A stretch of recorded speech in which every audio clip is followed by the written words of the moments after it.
इसमें जो है ना बहुत सारे चैप्टर मिक्स होते हैं, है ना। लेकिन जैसे इलेक्ट्रोडायनेमिक्स का अगर पहला चैप्टर अगर हम निकालें तो वो ऑन द बेसिस ऑफ, है ना, चार्ज की एक्टिविटी पर जो है ना क्वेश्चंस को यहाँ पर डिफाइन किया गया है। जैसे कि यहाँ पर बेसिक चीजें जो पढ़ते हैं, बेसिक वो हम लोग पढ़ते हैं चार्ज के बारे में, इसके बारे में चार्ज के बारे में, है ना।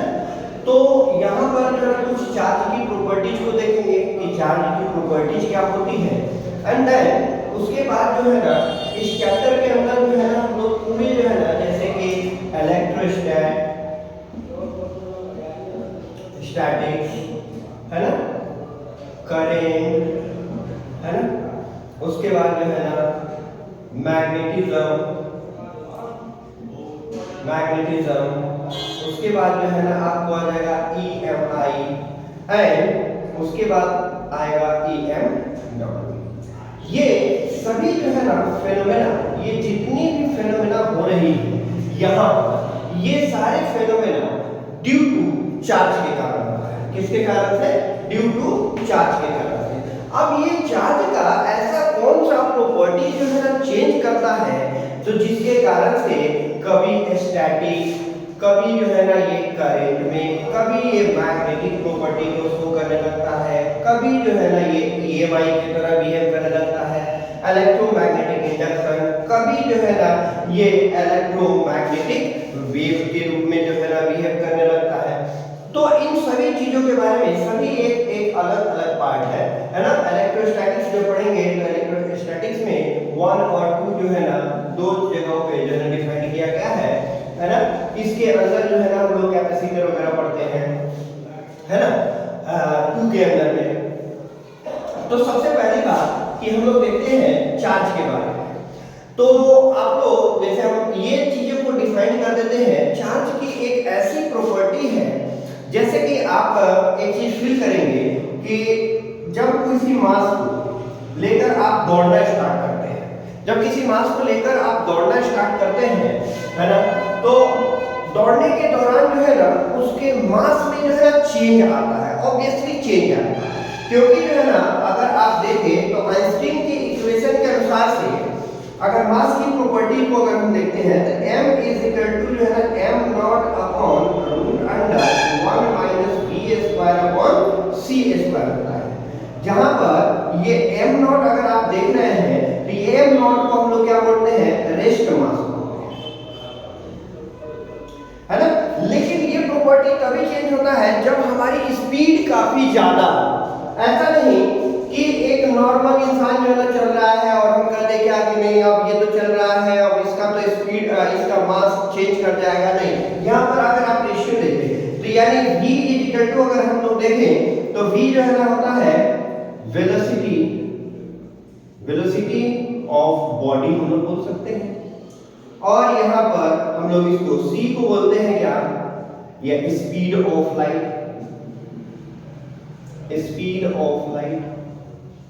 है ना। तो हमें जो है ना ये मास की प्रॉपर्टी जो चेंज करती है वो ड्यू टू जो है ना स्पीड के ऊपर चेंज करती है, लेकिन जो है ना उसका स्पीड जो है ना काफी ज्यादा होना चाहिए, यानी ये जो है ना इसके कंपैरिजन में जो है ना ज्यादा होना चाहिए, है ना, या फिर जो है ना लगभग बराबर होना चाहिए, तभी जो है ना हम लोग इसमें जो है ना डिफरेंस जो है ना देख सकते हैं, है ना। अदरवाइज हम इसमें कोई डिफरेंस नहीं देख पाएंगे। तो इसीलिए जो है ना यहाँ पर कह दिया गया है कि चार्ज जो है कैसा क्वांटिटी है? तो इनवेरिएंट क्वांटिटी है, जो कि स्पीड पर डिपेंड नहीं करता है, लेकिन स्पीड में होने के कारण से, उसके पास वेलोसिटी आ जाने के कारण से वो अपने फेनोमेना को चेंज कर देता है। क्या करता है? वो अपने फेनोमेना को चेंज करता है, लेकिन अपने प्रॉपर्टीज को वो चेंज नहीं करता है। फेनोमेना इसमें क्या चेंज करेगा? जैसे कि मान लीजिए कि चार्ज अगर जो है ना हमारा रेस्ट में है, तो इस कंडीशन में हम लोग ये चार्ज जो है ना किस तरह की प्रॉपर्टी को शो करेगा? तो इलेक्ट्रोस्टैटिक प्रॉपर्टी को शो करेगा। हर कितने लोग बताते हैं कि ये रेस्ट में रहता है और जो है ना ये करंट वाला भी प्रॉपर्टी को शो करता है, लेकिन एक्चुअल में जो है ना अगर हम बात करें तो ये जो है ना चार्ज कांस्टेंट वेलोसिटी से जब चार्ज जो है ना मूव करना शुरू करता है तो करंट वाली भी प्रॉपर्टीज को शो करता है, मैग्नेटिज्म वाली भी प्रॉपर्टीज को शो करता है, एंड देन जो है ना ईएमआई वाली भी प्रॉपर्टीज को शो करता है। लेकिन अगर यही चार्ज जो है ना अगर हमारा एक्सेलरेटिंग हो जाए, कैसा हो जाए, एक्सेलरेटिंग हो जाए, तो उस कंडीशन में जो है ना ईएमडब्ल्यू शो करता है।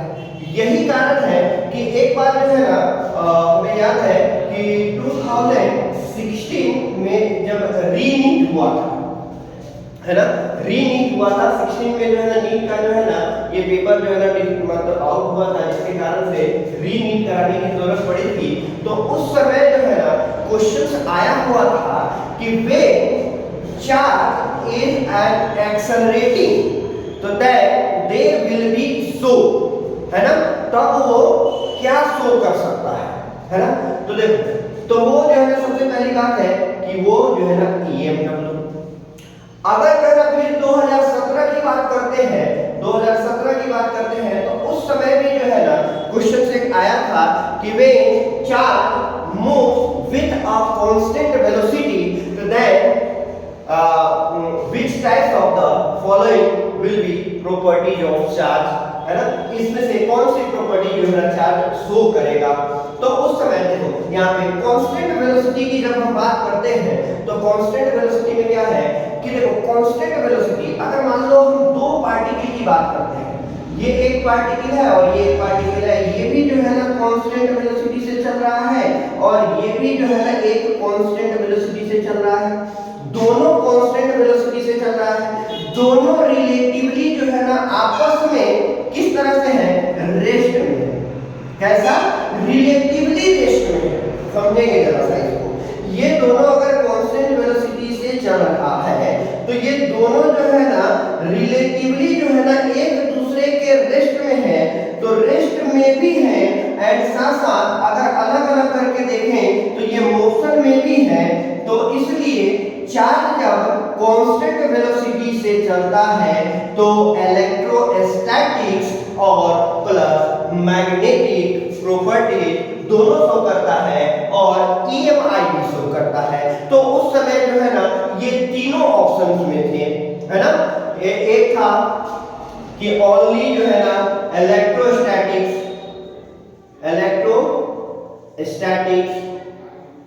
दूसरा था, दूसरे ऑप्शन में था ओनली मैग्नेटिक, तीसरे ऑप्शन में था इलेक्ट्रिक और एंड मैग्नेटिक, और फोर्थ ऑप्शन में था इलेक्ट्रिक, मैग्नेटिक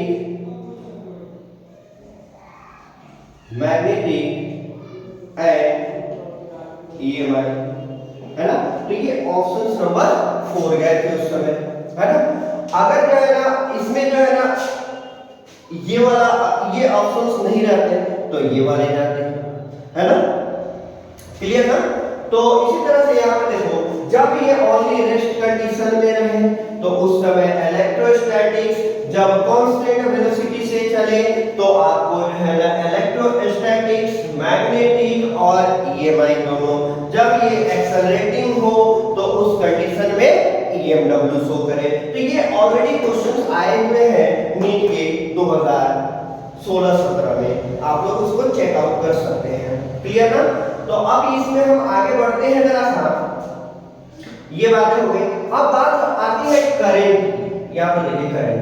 तो करंट जो है ना ये दोनों कंडीशंस में जो है ना हो सकता है, करंट जो है ये दोनों कंडीशंस में, रेस्ट में भी हो सकता है एंड प्लस जो है ना कांस्टेंट वेलोसिटी में भी पॉसिबल है, क्लियर। अब उसके बाद जो है चलिए हम इसके नेक्स्ट प्रॉपर्टीज को देखते हैं। तो सबसे पहला प्रॉपर्टी अगर हम लोग देखते हैं इसमें, तो अगर हम बात करते हैं एक इसकी बात रेस्ट के भी ये चीज डिफाइन होता है, इसलिए हमने इसको जो है ना पहले ही बताया था कि ये चार्ज जो है ना इनवेरिएंट क्वांटिटी है जो कि जो है ना स्पीड पर डिपेंड नहीं करता है, लेकिन उसके स्पीड के आने से जो है ना वो अपने चेंज कर सकता है लेकिन चार्ज चेंज नहीं हो सकता है। मान लो कि अगर किसी बॉडी के पास +1 कूलम चार्ज है और इसकी वेलोसिटी जो है ना 5 किलोमीटर पर आवर से है ना बढ़ाकर हम 500 पर किलोमीटर पर आवर से अगर हम कर दें तो इसका मतलब ऐसा नहीं है कि ये 1 कूलम चार्ज जो है ना 2 कूलम में चेंज हो जाएगा या फिर 0.5 कूलम में चेंज हो जाएगा, ये इस तरह से नहीं चेंज होगा। लेकिन मास जो है ना हमारा चेंज कर जाता है अगर उसकी स्पीड बढ़ाई गई या घटाई गई तो सबसे पहले और दूसरा बात कि ये अपने प्रॉपर्टीज को चेंज कर देता है। इसके पास अगर ये रेस्ट कंडीशन में है तो इलेक्ट्रोस्टैटिक्स, अगर जो है ना कांस्टेंट वेलोसिटी से चलता है तो मैग्नेटिज्म, और जो है ईएमआई और जो है एक्सेलरेटिंग से चलता है तो ईएमडब्ल्यू भी शो करता है, यानी इलेक्ट्रोमैग्नेटिक वेव भी शो करता है। क्लियर ना? अब यहां से हम आगे बढ़ते हैं जरा सा, इस चीज को समझाने के लिए जो है ना हमें ये चीज बताना पड़ा है। अब चार्ज का जो है और सारी प्रॉपर्टीज को देखते हैं, चार्ज की और प्रॉपर्टीज को देखते हैं। चार्ज जो है वो मिनिमम जो है, मिनिमम है ना, कोई भी बॉडी जो है ना मिनिमम 1 इलेक्ट्रॉन को कंटेन कर सकता है। कैसा? 1 इलेक्ट्रॉन, 1 इलेक्ट्रॉन है ना। तो हम अगर इसका बेसिक बिल्डिंग देख लेते हैं तो वो कह सकते हैं इलेक्ट्रॉन है। कैसा? बेसिक बिल्डिंग इलेक्ट्रॉन है, यानी इलेक्ट्रॉन के आने से या फिर इलेक्ट्रॉन के जाने से बॉडी के ऊपर जो है ना चार्ज प्रोड्यूस होता है। कैसा? बॉडी के ऊपर चार्ज प्रोड्यूस होता है। जैसे अगर हम बात करें न्यूट्रल बॉडी की बात करें तो न्यूट्रल बॉडी को अगर हम 1 इलेक्ट्रॉन देते हैं तो इस पर नेगेटिव चार्ज डेवलप होता है, और न्यूट्रल बॉडी से 1 इलेक्ट्रॉन अगर हम निकाल लेते हैं तो इस पे जो है ना पॉजिटिव चार्ज डेवलप होता है। क्लियर? ओके। और जो है ना मिनिमम जो है ना इसका यूनिट जो होता है, मिनिमम यूनिट जो होता है चार्ज का, मिनिमम यूनिट जो होता है वो क्या होगा? 1 इलेक्ट्रॉन होता है। कैसा? Minimum unit. कैसा? Minimum unit. हालांकि चार्ज का यूनिट जो होता है वो कूलम होता है। चार्ज का यूनिट अगर हम देखें तो ये क्या होता है? कूलम होता है। लेकिन अगर हम चार्ज पर मिनिमम यूनिट अगर हम देखते हैं तो वो किसके बराबर होता है? 1 इलेक्ट्रॉन के बराबर। कैसा? 1 इलेक्ट्रॉन के बराबर। और 1 इलेक्ट्रॉन पर जो चार्ज होता है वो कितना होता है? 1.6 × 10⁻⁻19 कूलम, जो कि बहुत ही छोटी क्वांटिटी। क्लियर है? तो अगर हम चार्ज पर अगर हम देखने जाए तो वो 1 इलेक्ट्रॉन से कम नहीं हो सकता है, आधा इलेक्ट्रॉन नहीं हो सकता है, 1.5 इलेक्ट्रॉन नहीं हो सकता है, 2.5 इलेक्ट्रॉन नहीं हो सकता है। जब भी हो सकता है तो 1 इलेक्ट्रॉन हो सकता है, 2 इलेक्ट्रॉन हो सकता है, 3 इलेक्ट्रॉन हो सकता है, यानी हम कह सकते हैं मल्टीपल ऑफ इंटीजर नंबर। क्या कह सकते हैं? Multiple of integer number. तो अगर यही कारण है कि अगर हम चार्ज की बात करते हैं तो Q = Ne, यानी ये n क्या है? ये इंटीजर नंबर है। ये n क्या है? Integer number. और इसी के कारण से n प्लस माइनस लिख सकते हैं। ठीक है? या तो प्लस अगर हम ले लिए तो माइनस, और दे दिए तो प्लस, इसलिए हम यहाँ पे लिखते हैं क्या? चार्ज, यानी Q = Ne, यानी इसी को हम लोग बोलते हैं क्वांटाइजेशन ऑफ चार्ज। क्या बोलते हैं? Quantization of charge. यानी कहने का मतलब है कि किसी बॉडी पर चार्ज जो डेवलप होता है वो किसके रूप में डेवलप होता है? क्वांटा के रूप में डेवलप होता है। और वो क्वांटा कितने के बराबर होना चाहिए? 1 इलेक्ट्रॉन के बराबर होना चाहिए। क्लियर ना? कोई दिक्कत नहीं। चलिए अब इसमें जो है ना हम और आगे बढ़ते हैं, चार्ज की टाइप को देख लेते हैं जरा सा हम लोग। चार्ज की टाइप को देख लेते हैं।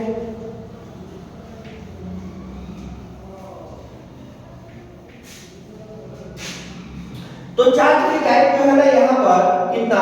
2 होता है। सभी कोई बचपन से जो है ना मतलब कि 8 9 से ही पढ़ते आ रहे हैं, पॉजिटिव चार्ज और नेगेटिव चार्ज। सभी लोग ये पढ़ते हैं क्या कि same nature charge repel to each other and opposite nature charge attract to each other.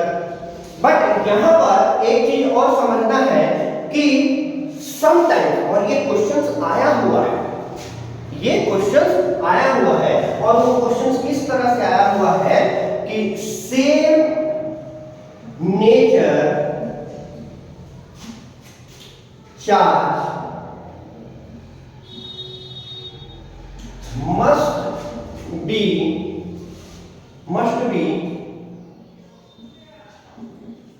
repelled to each other। दूसरा ऑप्शन है इसमें सेम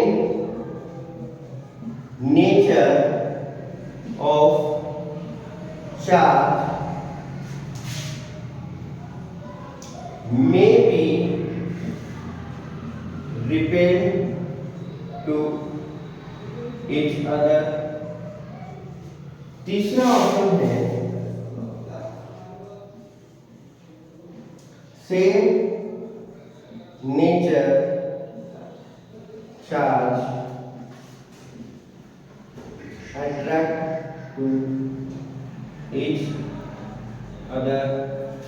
और तीसरा फोर्थ ऑप्शन देखें नॉन, है ना। तो यहां से तो हम लोग पढ़ते हुए आ रहे हैं कि सेम नेचर चार्ज, है ना, रिपेल करता है एक दूसरे को, और अपोजिट नेचर चार्ज अट्रैक्ट करता है एक दूसरे को। तो यानी इसके अकॉर्डिंग जो है ना हमारा आंसर ये होना चाहिए, इसके अकॉर्डिंग हमारा आंसर ये होना चाहिए।